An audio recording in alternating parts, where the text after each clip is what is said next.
Bonjour, je suis Joseph Chouetti et je suis heureux de vous présenter Monétique, le podcast de la finance responsable et éthique pour comprendre les enjeux environnementaux et sociaux de votre argent, que vous en ayez un petit peu ou beaucoup.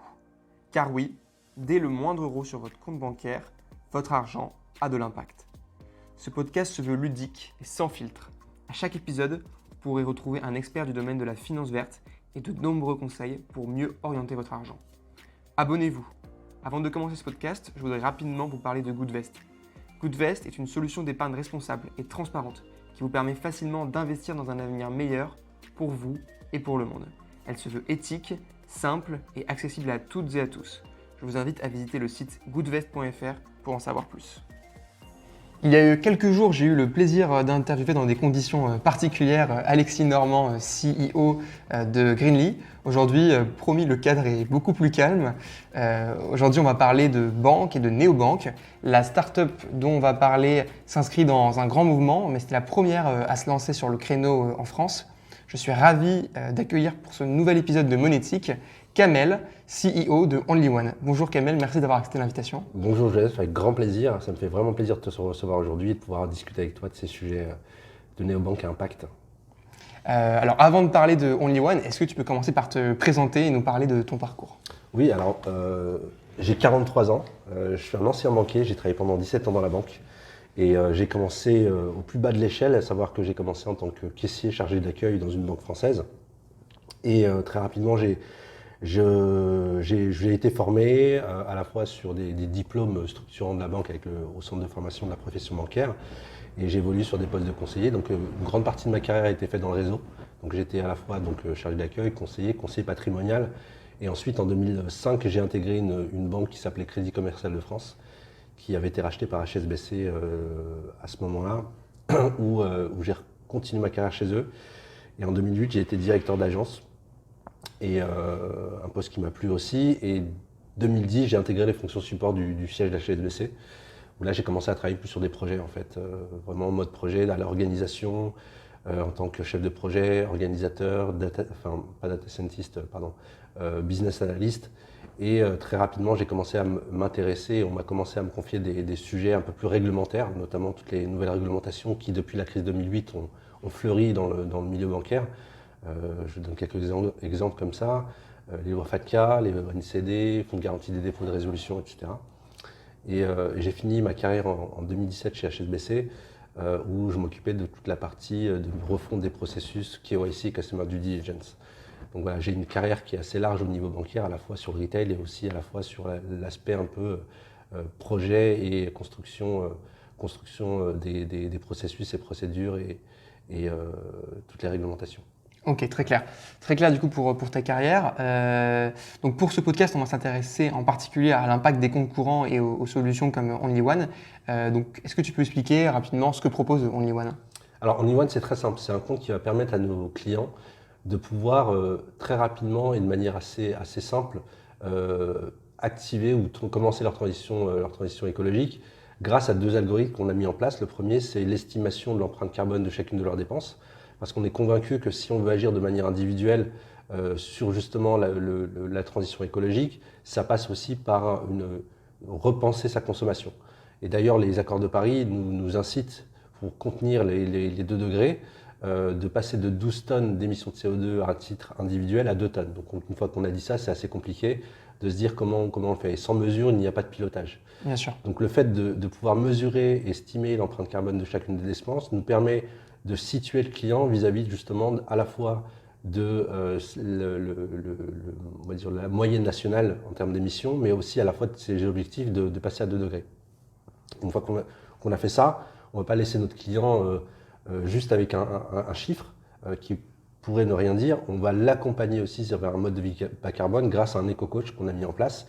Et cet éco-coach, il est vraiment individualisé, c'est-à-dire qu'on va faire vraiment en sorte de s'intéresser au profil de la personne, son âge, sa profession, etc. Et pouvoir le guider vers un mode de vie bas carbone en lui proposant des alternatives d'achat, en lui expliquant quels sont les postes les plus polluants sur lesquels il y a plus d'actions à mener et justement le diriger progressivement vers cette transition.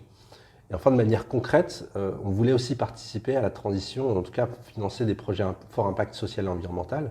C'est pour ça qu'on a décidé de rétrocéder une partie de l'abonnement, à savoir 1 euro par mois et par client, ce qui peut paraître sur le chiffre 1 euro très peu, mais quand on multiplie par un nombre de clients et sur 12 mois, on peut représenter des grandes sommes pour financer 2 types de projets, à la fois social et environnemental.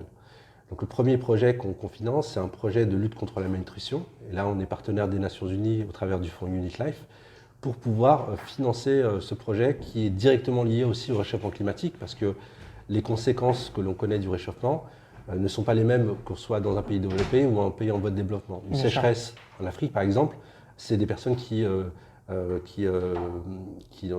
perdent leur récolte et qui forcément ne peuvent pas se nourrir. Donc c'est le premier projet qu'on finance.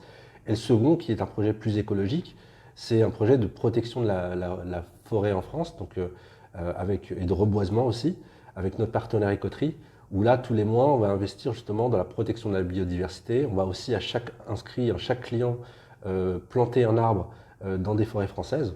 Donc voilà, grosso modo, ce que va proposer le compte. Et l'idée, c'est vraiment de se dire qu'on va avoir un compte qui, sans effort, avec les mêmes fonctionnalités les plus prisées aujourd'hui des néobanques actuelles, à savoir le temps réel, la gestion de sa carte directement depuis l'application, faire des virements, des prélèvements, en fait se passer des opérations qu'on a l'habitude de faire dans son agence bancaire, de pouvoir le faire directement depuis l'application. Donc, grosso modo, pour résumer, on propose un compte à impact sans rogner sur l'expérience utilisateur. Donc c'est la première étape. La seconde, c'est de pouvoir ensuite proposer à nos clients de créer un espèce de cercle vertueux pour lequel il va avoir son compte qui a un impact, mais aussi d'aller pouvoir souscrire à des produits et services financiers qui eux-mêmes aussi ont un impact. Donc là, on va chercher des partenaires fintech qui vont proposer des produits type assurance vie ou épargne, mais vraiment dédiés à l'impact. D'accord, ok, très clair. Et comment t'es venue l'idée de Only One? L'idée m'est venue, moi déjà, parce que quand j'ai voulu, on va dire, arrêter en 2017 ma carrière bancaire, je me suis dit que ce serait dommage de balayer d'un revers de la main 17 ans d'expérience pour repartir sur autre chose. Et en tout cas, l'aspect écologique, l'aspect environnemental et sociétal m'est venu aussi à la naissance de mes enfants parce qu'on se pose des questions justement sur l'avenir. On parle beaucoup du monde d'après, mais le monde d'après, nous, on a vécu entre guillemets dans le monde d'hier. J'ai 43 ans, alors je ne dis pas que je suis extrêmement vieux, mais quand on a des enfants, on commence à se projeter un peu plus sur les années à venir et surtout sur leur avenir à elles. Enfin, à elles parce que j'ai des filles. Et c'est pour ça que ça a commencé à vraiment germer au fond de moi, cette idée de se dire comment on pouvait construire un modèle bancaire qui soit un peu plus éthique, qui soit plus recentré sur les enjeux qu'on a relevés aujourd'hui, qui sont des enjeux à la fois environnementaux mais aussi sociaux. Et grâce justement à ces nouvelles réglementations, la possibilité grâce à la DSP2 de pouvoir arriver sur le marché financier plus facilement qu'il y a quelques années, je me suis dit que ce serait intéressant d'allier à la fois mon expérience et les valeurs que je porte aujourd'hui. D'accord, donc aujourd'hui vous avez des partenaires fintech pour proposer tout un bouquet de services. Vous avez aussi des partenaires technologiques pour le calcul de l'empreinte carbone ou bien la sécurité des fonds sur l'application. Alors aujourd'hui on a beaucoup développé en interne, c'est-à-dire que l'algorithme que l'on a créé, on l'a créé en interne. Bien entendu, aujourd'hui on discute avec des partenaires technologiques qui font peu ou prou la même chose que nous, avec l'idée de se dire, en fait, nous on ne voit pas ces partenaires, des partenaires qu'on peut considérer comme des concurrents, mais on les voit plutôt justement comme des partenaires qui vont nous permettre de décupler l'impact que l'on a. Donc on discute avec certains partenaires pour lesquels on va pouvoir aller chercher peut-être des briques de leur technologie que nous, on n'a pas encore développé, qu'on puisse tout de suite être à même de couvrir 100% en fait, du spectre du calcul de l'empreinte carbone. Donc ça, c'est des choses pour lesquelles on va l'annoncer dans pas longtemps. Après, les partenaires technologiques, aujourd'hui, on s'adosse par exemple à Trésor, qui est un partenaire technologique connu, reconnu sur la place au niveau du core banking system, qui nous permet aujourd'hui de très rapidement pouvoir proposer justement toute la gestion des comptes. Donc des partenaires technologiques aussi, on a un provider de solutions de KYC, donc une RegTech qui s'appelle Vialink, qui nous permet aujourd'hui de pouvoir faire toutes les requêtes de vérification de nos clients en amont de l'ouverture et en temps réel.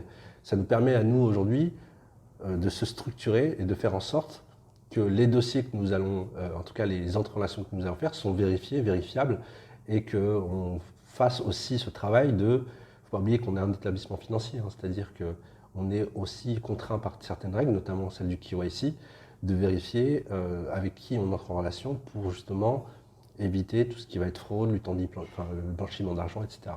Donc on s'est imposé aussi cette règle-là, c'est pour ça qu'on a pris ce provider-là. D'accord, ok, très clair. Donc là, aujourd'hui, on en est où bon, le podcast est enregistré forcément un peu avant sa sortie, mais on en est où dans le développement de Only One? Concrètement, si tu peux donner une date ou une approximation, quand est-ce que je vais pouvoir télécharger l'application et recevoir ma fameuse carte de crédit? Alors, comme dans tout projet de start-up, on a toujours une roadmap qu'on essaie de tenir au maximum. L'année Bien sûr. 2020 n'a pas été facile et je le pense pour tout le monde. Donc, aujourd'hui, on en est concrètement, on est en train de tester l'application. Donc, on a une liste de bêta-testeurs de 150 personnes. On va l'élargir à partir de janvier en bêta public. L'idée, c'est qu'une fois qu'on s'est assuré, et je pense que c'est ça qui est important, c'est qu'une fois qu'on s'est assuré que tous nos processus de vérification, notamment de KYC, que notre sécurité aussi de l'application, des moyens de paiement, tout fonctionne très bien, là on pourra se dire c'est bon, on a le go pour lancer, et je pense que ce sera dépendant de ça. Donc on estime avant la fin du premier trimestre qu'on aura un lancement grand public. Mais avant ça, en janvier, je pense qu'on aura déjà bien élargi notre base de... Donc les préinscrits, par exemple, qui se préinscrivent aujourd'hui, potentiellement pourraient y accéder en janvier. Parfaitement, exactement. C'est tout l'objectif de se dire que dès janvier, toutes les personnes qui nous ont suivis, qui ont suivi l'évolution d'Only One et qui souhaitent rapidement pouvoir bénéficier d'un compte, puissent le faire à partir de janvier. Super, ok. Ça sortira en même temps sur l'App Store et le Play Store ou... Ce sera sur le Play Store, l'App Store dès le départ. Super, ok. Alors, une autre question qui me vient là, c'est pourquoi est-ce qu'il faut choisir Only One? Pourquoi il faut choisir Only One? C'est qu'aujourd'hui, il y a de plus en plus de personnes qui sont en quête de sens, qui commencent aussi à se dire qu'il y a des choses à changer. On parle beaucoup du monde d'après, donc si on veut un acteur qui, dans son ADN, dans sa mission, souhaite avoir le maximum d'impact positif à un prix abordable avec, comme je le disais tout à l'heure, des fonctionnalités très innovantes, il faut aller vers Only One. Typiquement, choisir entre un compte du néobanque classique ou le nôtre, on va dire qu'en termes de service, de prix, on sera à peu près sur les mêmes niveaux. En revanche, ce qu'on apporte en plus, c'est de se dire, voilà, vous allez avoir un compte qui va agir de manière concrète, sur lequel vous allez avoir des mesures d'impact, sur lequel vous allez avoir de la transparence, sur lequel vous allez avoir une équipe qui est totalement dédiée à se dire, on va démultiplier avec vous vos efforts et l'impact que l'on peut avoir. Donc oui, il faut choisir Only One parce que il y a une vraie sincérité aussi dans notre approche et tout ce que l'on fait, on a toujours été très droit et très transparent vis-à-vis de la manière dont on faisait et de nos objectifs. D'accord, ok, très clair. Depuis le début de l'aventure, du coup, est-ce que vous avez déjà rencontré des échecs ou bien des difficultés en particulier? Alors il y a toujours des hauts et des bas, hein. C'est-à-dire que forcément la vie d'une start-up évolue en fonction aussi à la fois de la montée en puissance de la création de la technologie que l'on fait. Il y a eu plus de hauts que de bas, je pense. Maintenant, on arrive aussi sur un sujet où on va avoir aussi des banques ou d'autres acteurs qui vont surfer sur la vague. Donc c'est un peu compliqué pour nous parce que du coup, on nous rentre dans une espèce de panier dans lequel on va tout mélanger. Et je pense que la difficulté dans tout ça, pour nous, ça va être que le message soit compris, soit compris qu'il est sincère et qu'il est véridique. Et qu'on évite justement, qu'on puisse éviter de passer par la case des celles et ceux qui font un peu de greenwashing en fait. Et c'est toute la difficulté aujourd'hui. Et je pense que c'est la difficulté principale aujourd'hui, c'est de séparer le bon grain du mauvais grain en fait. Ok, je vois très bien de quoi tu parles. Très clair. Très clair. Et donc, quand tu parlais du produit, tu parlais du prix. Vous avez une idée du tarif déjà au lancement? Le premier abonnement, la première formule sera à 6 € par mois et dans laquelle on va avoir toutes les fonctionnalités clés de la néobanque, notamment aussi les paiements, pas seulement en zone SEPA, hein, parce qu'il faut bien se le rappeler, la zone SEPA, c'est normal que ce soit gratuit, hein, Bien sûr. mais en Europe, dans toutes les devises. Parce que c'est vrai qu'il y a beaucoup aussi de confusion vis-à-vis de ça. La zone SEPA, c'est une zone où normalement on ne paye pas, c'est normal. Et nous, le forfait impact à 6 € sera gratuit dans toutes les devises en Europe. Et comme je vous le disais, les fonctionnalités clés de l'Enobank, en plus, donc notre score d'impact environnemental et notre éco-coach. D'accord, ok, très clair. Et est-ce qu'il y aura des avantages pour tous ceux qui parrainent? Il y a des choses qui sont prévues là-dessus? Oui, alors aujourd'hui, on a une campagne de Parisien. Par exemple, si vous allez sur notre site internet, si vous parrainez une personne, c'est 10%, jusqu'à 5, où vous avez l'abonnement à moins 50%. Et à partir de 10 personnes parrainées, vous avez le compte à 1 euro pendant 1 an. Ok. Donc on fait un véritable effort justement pour créer cet engagement, cette viralité auprès de notre communauté, pour que tout le monde puisse aussi se sentir engagé et qu'elle soit récompensée aussi pour ça. Ok. Est-ce que tu as déjà des idées alors, je sais que le produit n'est pas encore sorti, donc c'est peut-être dur de voir si loin, mais est-ce que tu as des idées, des axes de développement? Imaginons que là, l'application sort, tout se passe bien, vous avez vos quelques premiers milliers de clients. C'est quoi les next steps pour Only One? Alors on a plein de choses dans le pipe, hein. On a réfléchi à beaucoup de choses et tu comprendras bien que pour des raisons de confidentialité, je ne peux pas tout te révéler, mais on a déjà énormément d'idées. Et c'est des idées qui sont à la fois sur des choses que moi j'ai pu vivre aussi avec mes clients quand j'étais conseiller, de choses qu'on pouvait améliorer et que la technologie pouvait justement adresser. Et il y a, on va dire, 2-3 projets, en tout cas dans le pipe, qui nous permettent d'évoluer aussi et de proposer des fonctionnalités qui sont innovantes et qui auront encore plus d'impact. D'accord, ok, très clair. En dehors de Only One, du coup, pour revenir à toi, Kamel, est-ce que tu peux nous donner par exemple ta dernière bonne action, ton dernier engagement écolo par exemple? Alors, mon dernier engagement écolo, c'est surtout en fait, c'est les choses que j'aime bien faire avec mes filles, c'est que la création d'un petit potager à la maison pour justement que à la fois mes filles puissent. Pendant le confinement. Forcément, je pense que je ne suis pas le seul, et il y en a beaucoup qui l'ont fait, mais c'est de pouvoir justement commencer à travailler un petit peu sur le do-it-yourself. Et je pense que le do-it-yourself, au-delà du potager, etc., il y a beaucoup de choses qu'on commence à adopter comme gestes, comme ça, qui nous permettent de faire soi-même, de participer justement à arrêter à surconsommer et plutôt à vraiment travailler sur l'économie circulaire, etc. Donc on commence plutôt à titre individuel aussi à accélérer cette transition personnellement. Ok, très clair, très clair. Est-ce que tu as un exemple de start-up ou alors de plus grande entreprise que tu admires pour ses engagements ou pour son parcours? Il y en a beaucoup en fait. Il y en a beaucoup. On fait partie du réseau Tech for Good France. Quand je vois des entreprises comme Lita, comme Phoenix, tu parlais de Greeny, j'adore ce qu'ils font, hein, c'est top. Donc il y en a pas qu'une. Hein. Je pense que pour moi, tous les acteurs aujourd'hui de la Tech for Good, des sociétés qui se lancent dans l'impact, qui ont un véritable impact, qui ont une mesure d'impact, qui ont mis comme je te disais tout à l'heure, dans l'ADN, cette mission de se dire on veut changer les choses. Moi, j'admire toutes ces sociétés et surtout celles qui fleurissent et celles qui réussissent le plus. Donc, il n'y en a pas une en particulier en tout cas. Pas une en particulier. Et un entrepreneur ou une entrepreneuse en particulier ou... Alors, un entrepreneur, une entrepreneuse en particulier, alors je vais peut-être me répéter, mais moi j'adore ce que font Jean Moreau et Eva Sadoun. Déjà, par rapport aux entreprises qu'ils ont créées, deux, par rapport à l'influence qu'ils ont aujourd'hui et l'implication qu'ils ont à la fois au niveau des entreprises de la Tech for Good, mais aussi au niveau de l'État, hein, de faire prendre conscience qu'il faut accélérer aussi les choses au niveau de l'impact des industries. Moi, j'admire beaucoup leur travail parce que quand on est entrepreneur, là, on est en plein dedans, c'est-à-dire que c'est énormément de travail et de se dire de s'impliquer à ce point-là, à la fois dans sa société, mais aussi pour pour porter la voix justement des entrepreneurs Tech for Good. J'admire beaucoup ce qu'ils font. D'accord, ok.